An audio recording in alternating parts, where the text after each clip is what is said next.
Terus mana? Coba sekarang tadi sama Bu Wahyu ada ice breakingnya. Ice breakingnya sekarang berhadapan. Coba. Nah, berhadapan. Nah, berhadapan. Ya,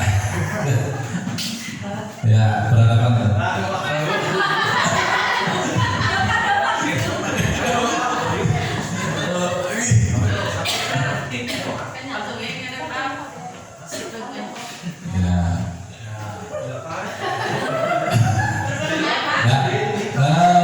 Tangannya itu saling bersalaman, nah seperti salaman, tapi tidak jadi salaman. Nah, ya.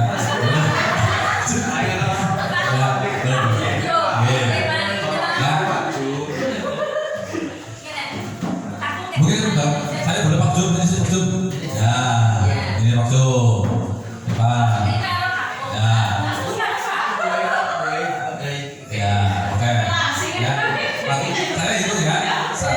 Satu dua ya, saya satu maksud dua, ini satu dua satu dua satu dua kurang ya lebih ya, ya nanti nah berpasangan dua ya, nanti kalau nggak pasangan nanti ganti nggak apa ya, berpasangan kayak gini bersalaman, nah tapi ya tidak bersentuhan. Nah nanti kalau saya bilang menjauh berarti menjauh, ya, yang jauh, ya. Kalau menjauh berarti menjauh. Mendekat. Nah, kalau tangkap. Nah, mau kebalikannya Pak, langsung aja. Nah, itu kalau usul Bu, nah lagi Bu, ya, Bu Mami ini, ya siap. Tangannya, yang tadi nomor 1 berarti yang menangkap. Ya, yang nomor 1 berarti menangkap, ya. Jangan sampai ketangkap yang nomor 2, oke? Siap, ya. Menjauh. Betul. Ya. Menjauh. Ya.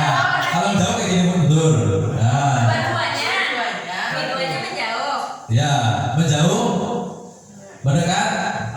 Menjauh. Mendekat. Tangkap.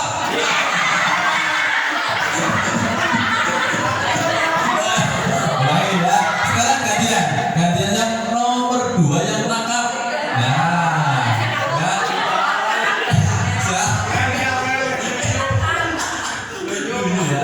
Ya, siap ya. Menjauh, mendekat, menjauh, mendekat, tangkap. Ada yang menarik? Ya, tepuk tangan buat semua. Ya, itu mungkin supaya melepaskan atau meregangkan otot dan tubuh kita ya, supaya otot dan otak kita yang sudah jam siang ya mau sore tapi harus bergelut dengan pemikiran ya. Selanjutnya di sini saya akan menyampaikan yang pertama adalah tujuan pendidikan. Nah, di sini menurut Ki Hajar Dewantoro ya, Bapak Pendidikan, tujuan pendidikan adalah menuntun segala kodrat yang ada pada anak-anak agar mereka dapat mencapai keselamatan dan kebahagiaan yang setinggi-tingginya, baik sebagai manusia maupun sebagai anggota masyarakat. Oleh sebab itu, pendidikan itu hanya dapat menuntun tumbuh atau hidupnya kekuatan kodrat yang ada pada anak-anak agar dapat memperbaiki lakunya, bukan dasarnya hidup dan tumbuhnya kekuatan kodrat anak. Nah, ya, dari tujuan pendidikan ini sesuai dengan apa yang filosofi Ki Hajar Dewantoro bahwa peserta didik atau anak didik itu diibaratkan sebagai bulir-bulir benih ya, ada biji, ada banyak biji-bijian, ada biji jagung, biji apalagi ya, padi, apalagi biji terong, timun, cacing, nah tuh pasti banyak sekali. Nah, seorang pendidik atau seorang guru itu diibaratkan sebagai seorang petani. Nah, kira-kira antara biji padi dengan biji jagung beda atau sama Pak Rajo? Beda. Nah, penanganan pun sama tidak? Beda.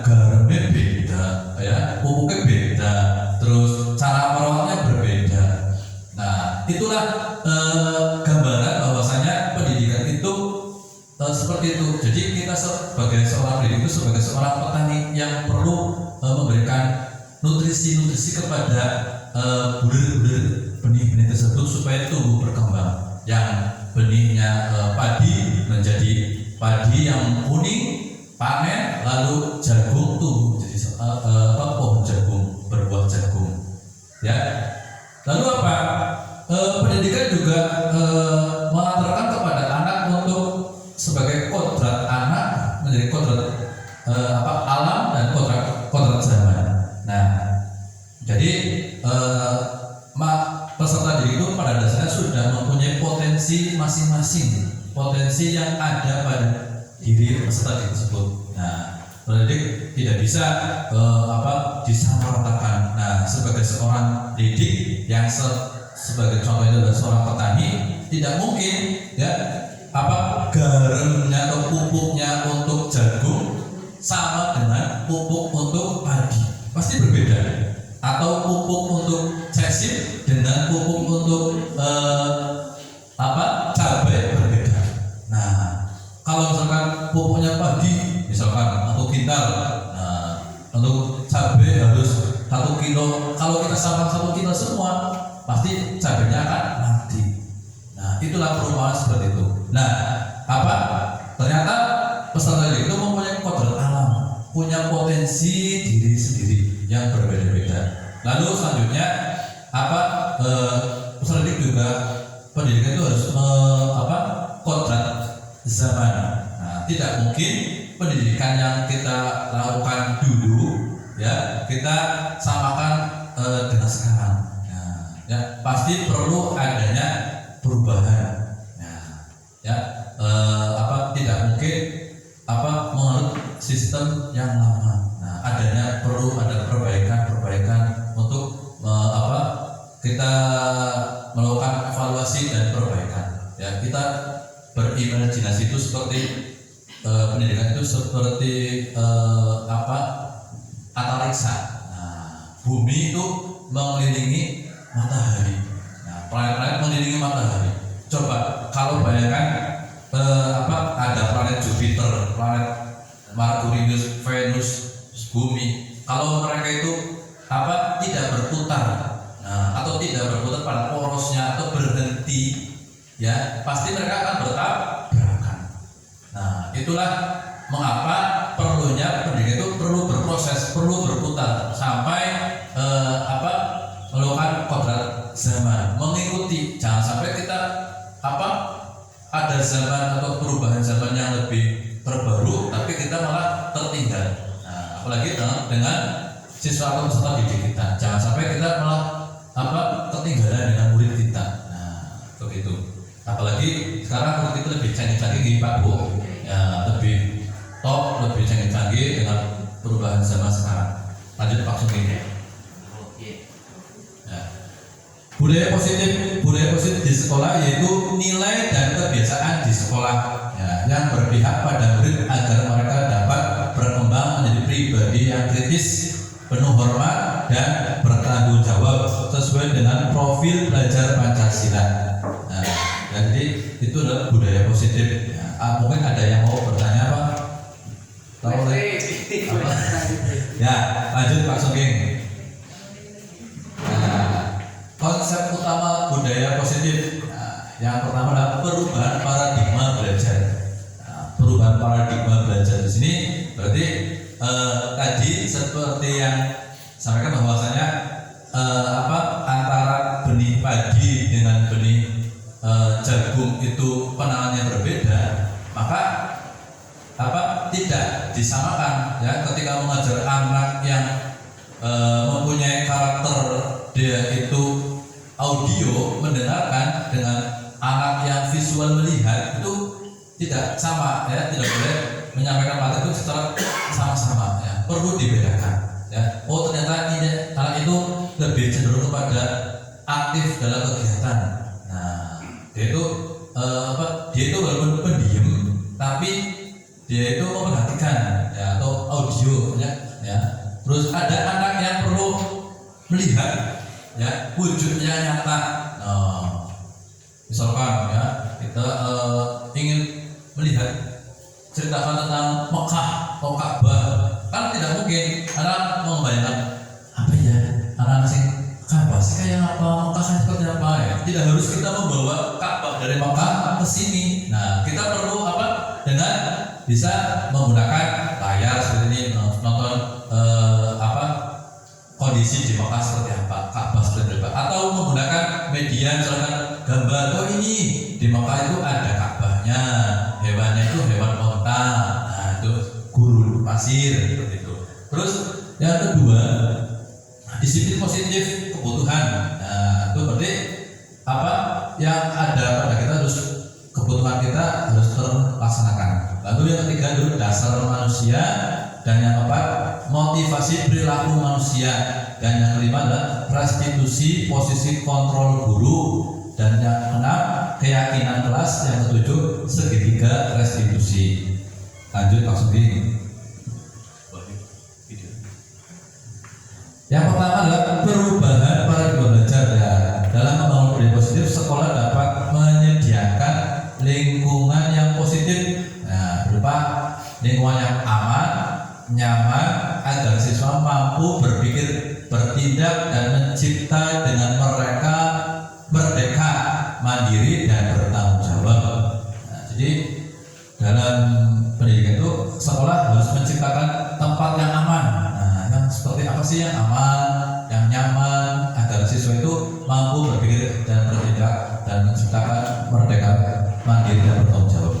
Dan selanjutnya adalah disiplin, sangat berkaitan dengan kontrol guru terhadap siswa. Lanjut Pak. Ini ada satu pertanyaan. Anda dan teman Anda akan melakukan kegiatan, cobalah buka.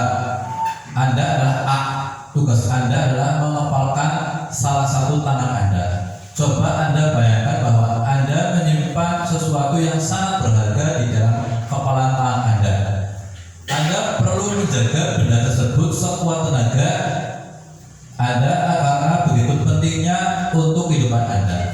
Tugas B atau rekan Anda adalah mencoba dengan segala cara untuk membuka kepalan tangan Anda. Teman Anda boleh membujuk, ya, mengintimidasi, memarahi, menggoda, menghardik, mengkritik, bahkan menawari Anda uang agar Anda bersedia membuka kepalan tangan. Lanjut Pak.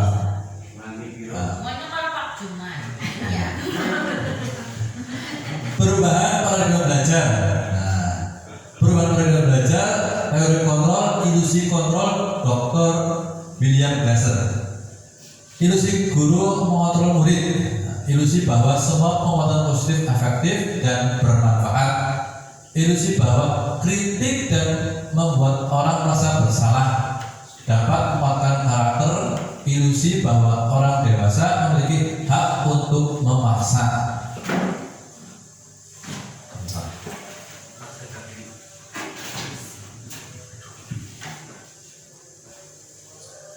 Disiplin positif. Nah, apa makna disiplin? Ada yang tahu? Tadi apa? Oh, ada yang? Ya, coba lebih. Ya. Disiplin itu mentaati segala aturan yang ada, yang berlaku di lingkungan, di sekolah. Oh ya, terima kasih. Ya, beri aplaus dulu dong, Bu Novi. Iya, terima kasih Bu Novi. Ya, jadi disiplin itu. Lanjut Bu Eva. Ya, berasal dari bahasa Latin. Nah, yang namanya arti itu disiplina, yang artinya belajar. Makna asal dari kata disiplin ini berkonotasi dengan disiplin diri dari murid-murid Socrates dan Plato. Disiplin diri membuat orang menggali potensinya menuju sebuah tujuan, apa yang dia hargai. Namun dalam budaya kita, makna disiplin telah berubah menjadi sesuatu yang dilakukan seorang pada orang lain untuk mendapatkan kepatuhan. Kecenderungan umum adalah menghubungkan kata disiplin dengan ketidaknyamanan, bukan dengan apa yang kita hargai atau pencapaian suatu tujuan mulia. Nah, jadi disiplin adalah sesuatu, ya, belajar. Berkata bahasa lagi itu belajar, ya, murid-murid Socrates, ya, itu membuat orang menggali potensinya Ya, jadi telah berubah, di sini telah berubah menjadi sesuatu yang dilakukan seseorang pada orang lain yang mendapatkan kepatuhan. Kecenderungan umum adalah menghubungkan kata sifat dengan ketidaknyamanan. Lanjut Bu Eva.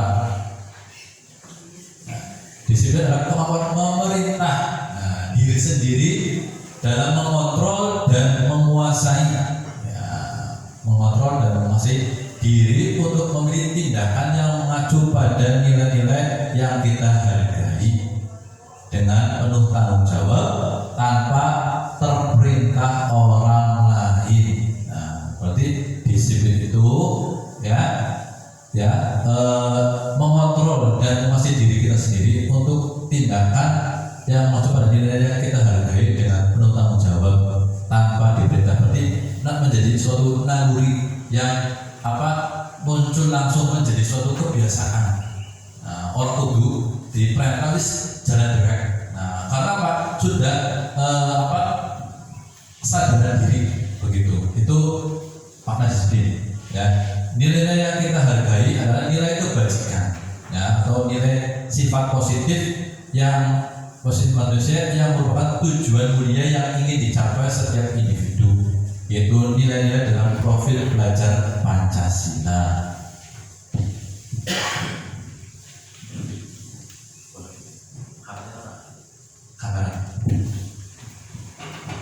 Ya, yang ketiga yaitu adalah kebutuhan dasar manusia. Realitas atau kebutuhan. Setiap orang berbeda-beda. Kita harus berusaha memahami pandangan orang lain tentang dunia. Setiap orang memiliki gambaran-gambaran berbeda-beda. Ada yang ini tanda cinta, tanda love atau cinta kasih. Itu ingin diterima, ingin keberadaan itu ada, ingin diterima. Terus penguasaan, bintang itu penguasaan, Terus selanjutnya adalah kupu-kupu itu menandakan kebebasan. Ada seseorang itu pengennya bebas, tidak ingin diatur. Terus selanjutnya adalah kesenangan. Jadi kebutuhan manusia itu ada cinta kasih, pastinya pengen dicintai, pengen dicintai, diterima, keberadaannya. Jadi dia itu ada itu karena dia itu disenangi. Jadi anak orang jangan sampai seperti itu. Jadi adanya kita itu karena ada sesuatu, karena ingin disayang, dicintai, kasih, diterima, penguasaan, terus kebebasan dan kesenangan. Lanjut Bapak. Kasus. Di sini ada suatu kasus atau permasalahan, yaitu Ibu Ria. Ibu Ria adalah guru kelas 6 di SD Permai, sedang bingung menghadapi ulah salah satu murid di kelas bernama Agus. Beberapa anak telah datang dan mengeluhkan Agus yang seringkali meminta bekal makan siang mereka dengan paksa. Jika Anda menghadapi situasi seperti itu, Bu Ria, apa yang akan Anda lakukan menurut Anda? Kira-kira apa alasan Pak Agus untuk melakukan hal itu? Kira-kira bagaimana ini Pak Ibu? Ketika ada suatu masalah, itu anak tersebut sering merebut. Pak Diri nggak bekal, mereka nggak bekal, menjadilah. Sering di kelas ada seperti itu, mulai kelas 2 ya Bu ya. Ada anak seperti itu, seringnya meminta. Lanjut Bapak. Lalu apa? Dalam konteks penerapan positif, Ibu Ria sebaiknya mencari tahu alasan Pak Agus, alasan Agus melakukan tindakan tersebut agar mengetahui kebutuhan mana yang sedang berusaha dipenuhi oleh Agus. Jadi Agus sering meminta makanan bekal pada anak lain atau teman lain. Yang pertama adalah survival. Ternyata Agus lapar. Dan orang tuanya itu tidak membawakan bekal makan siang. Jadi jadi ya kita jangan langsung menjudge atau menyalahkan kepada Agus bisa rewel. Nah, tidak boleh ya. Bocah dongo itu nggak kalau malah jeruknya dapat terbaik. Nah, kita harus mencari dulu ya kenapa sih alasannya Agus itu tidak bawa bekal sampai dia itu meminta makanan pada temannya. Nah, ternyata Agus kalau secara survival Agus itu lapar dan orang lain tidak membawakan bekal makan siang. Nah, atau secara kebebasan Agus itu merasa bosan dengan bekal yang dibawakan orang tuanya karena selalu bekal yang sama. Nah, atau cinta kasih atau ingin diterima, ternyata teman Agus itu jadi perhatian Agus. Ternyata Agus itu usil minta itu gara-gara dia itu perhatian. Nah, ya caper paling batire. Nah, ya. Terus selanjutnya adalah kesenangan atau fun. Agus hanya iseng. Nah, hanya iseng dan dia menikmati ekspresi wajah temannya. Nah, karena ada orang yang sengaja itu usir iseng. Nah, supaya melihat dia itu bahagia, senyum. Nah, tuh. Terus selanjutnya power kekuasaan. Itu Agus itu merasa hebat karena temannya jadi takut. Nah, kan kadang-kadang dia itu ada anak yang nyongsing berkuasa nih. Nah, takut dan menuruti perintahnya atau keinginannya. Lanjut Bu Eva. Nah, itu ada. Tapi itu hal perlu dilusuri ya. Apakah dari survivalnya, apakah dari memang cinta kasihnya, apa kompresornya Bu ya mungkin ya. Nah, kompornya juga ingin menguasai sini. Terus hukuman dan sanksi atau konsekuensi. Nah, permasalahan lagi. Iva kurang menguasai pelajaran matematika, sehingga pada saat pelajaran tersebut berlangsung, dia lebih banyak berdiam diri atau menggambar. Nah, ya. Terus dia lebih banyak berdiam diri atau menggambar di buku pelajarannya. Pada saat guru matematikanya Pak Seno menanyakan pertanyaan Iva, menjawab di gugup dan tak sengaja menjatuhkan tasnya dari kursi, serta tiba-tiba menjadi gagap pada saat berupaya menjawab. Seluruh kelas pun tertawa melihat perilaku Iva yang bicara tergagap-gagap dan terkejut tersebut. Pak Seno pada saat itu membiarkan teman-teman Iva menertawakan Iva yang tergagap dan malu luar biasa, dan malahan minta Iva untuk maju ke depan dan berdiri di depan kelas sambil menunjukkan hidungnya karena tidak bisa menjawab pertanyaan. Kelas makin gaduh dan anak-anak pun tertawa melihat Iva di depan kelas memegang ujung hidungnya. Pertanyaan pertama adalah, apakah Anda setuju dengan tindakan Pak Seno terhadap Iva? Ya. Mengapa? Terhadap jawabnya Bu? Tidak. Mengapa ini Bu?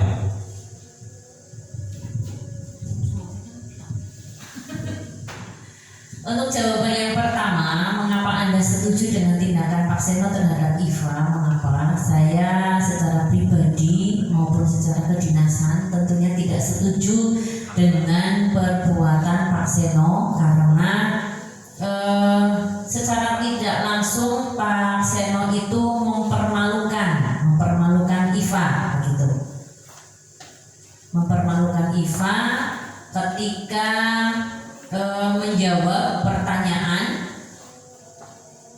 Ketika menjawab pertanyaan itu Ivanya menjawab dengan tergagap-gagap karena